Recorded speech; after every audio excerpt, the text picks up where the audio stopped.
I'm Captain Tripp with Boat Test, and today I'm happy to be standing aboard the new YOT 41. Now, YOT is a fairly new brand for the Katana Group, but the Katana Group is not young by any means. They've been manufacturing catamaran boats for nearly 40 years. Today, in this performance video, we're going to go through the mechanical aspects of the boat, but also see how it handles. I've heard some good things about this hull, and we're going to put it to the test today. This boat is powered by twin Mercury 600s. You can also option boat for twin 300 or twin 400 Mercuries as well. Our test boat has a length overall of 41 foot, a beam of 14 foot 7 inches, and drafts 3 foot 7 inches. The test weight was estimated at 25,350 pounds with 80% of the 449 gallon fuel capacity on board and 3 passengers. We found the top speed to be at 5,900 RPM, where the boat went 43.9 miles an hour. Best cruise was at 4,000 RPM, where we recorded 26 miles an hour, getting 0.6 miles per gallon, giving the boat a range of about 259 miles with a 10% fuel reserve. On our whole shot test, the boat reached 10 miles an hour in 3.5 seconds, 20 miles an hour in 6.5, and 0 to 30 was 10.5 seconds. One of the things YOT emphasized to me about the boat is the handling characteristics. And I've been running the boat a bit as we've been getting our test numbers, and I think they have something going here. It really handles very well, but let's see truly how it handles firsthand. So we're gonna get up on plane. She doesn't feel underpowered in the slightest. Granted, we did get the boat up to 41-ish miles an hour. I think that's plenty fast. I have no need to run the boat that fast in most use cases, so we go hard over to port. And one of the things that I noticed is how well the boat stayed planted, and it does lean a little bit like a monohull, which is a positive thing. So you really stay comfortable and planted in your seat. You're not being slung out to the outboard side of the boat. I also want to note that the boat doesn't lose a lot of speed, almost none, when you come into a hard overturn. That's an impressive thing.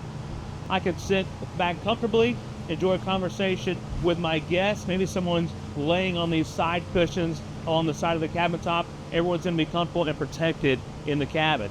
Now, all the guests that are sitting back behind me, they're going to be protected as well by the windshield, so everyone's going to be comfortable on board. Everything's quiet. Those engines purr like kittens. It's really a delightful experience to be running this boat. And then, since it is a catamaran, one of the other benefits you get is the handling and the smooth ride when it comes to the characteristics of a cat.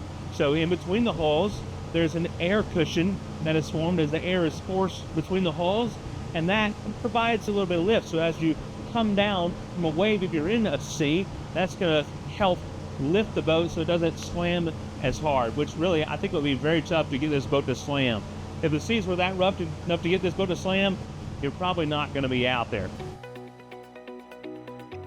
I was able to put the boat in a few different directions, taking the seas on the bow, on the beam, and astern, and the boat performed wonderfully throughout all of those. I didn't feel like I was losing control. The back end never wanted to slide around. The nose never wanted to dive. And also, whenever we were in a head sea or a following sea, I tried to get the boat to sneeze, which is essentially where if you come down too hard onto another wave and the air rushes out the bow, sometimes it will blow a bunch of water out and sneeze back onto the boat.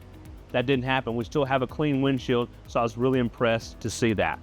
Last up, being a captain, one of the things that I think about is how comfortable will I be underway? Let's say I'm doing a 6-hour crossing, just a long day on the water. Am I going to be comfortable? Do I have good visibility? Can I run the boat safely? And I think the answer to all those questions is yes. Right now, since I'm in here doing some aggressive things and having fun in sport mode on the boat, I'm in the standing position. But let's say it was a long day, I'll simply pop the bolster down, take a seat, and I still have good visibility over the dash, over the bow, so that I can safely operate the boat. And I have good visibility basically 360 degrees around the boat. So I have twin Simrad screens, my binnacle is easily accessible, and then if I get into some tight docking situations like we did coming out, the joystick and sky hook, everything is within the easy reach as well. And I have some of my most used push buttons, and I'll say this boat is equipped with a zip wake system. So far today, I've had it on auto the entire time, and I have zero complaints. It handles the boat wonderful. Opposite of the helm seat on the port side, there are 2 bucket seats.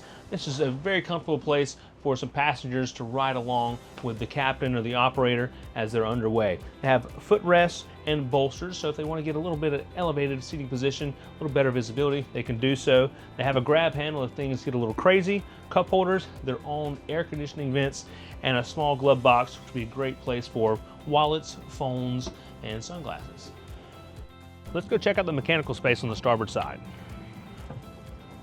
The mechanical space is fairly easy to access. Pop the hatch, climb down the ladder, and then you're within reach with all of the components down there. First thing that I see is the fuel tank for the generator. Now the generator is located on the port side. One thing to note, it is a diesel generator, so this tank is separate, and having a diesel generator on board is a little bit superior and preferred over a gas generator. Also, there's a freshwater tank, and you have your house battery down below. Start battery is all the way back at the transom. Then of course there's a myriad of electrical components down there, and it appears that almost everything is in looms and neat and labeled to make it easy to service. The port side space is a mirror image of the starboard side, but the difference is that has a generator and also hot water heater. Access to all the primary electrical switches and breakers is on the starboard side down in the cabin. Behind this cabinet, you find easy access to a lot of the breakers and switches, but what I like that the yacht did is they included a printed placard just on top of this shelf that correlates with all of the electrical components down below. So every time you come in here to access something, you know where it is and you can find it quickly. That's important. Access to all the AC breakers is just underneath. Let's continue moving forward to the anchor locker.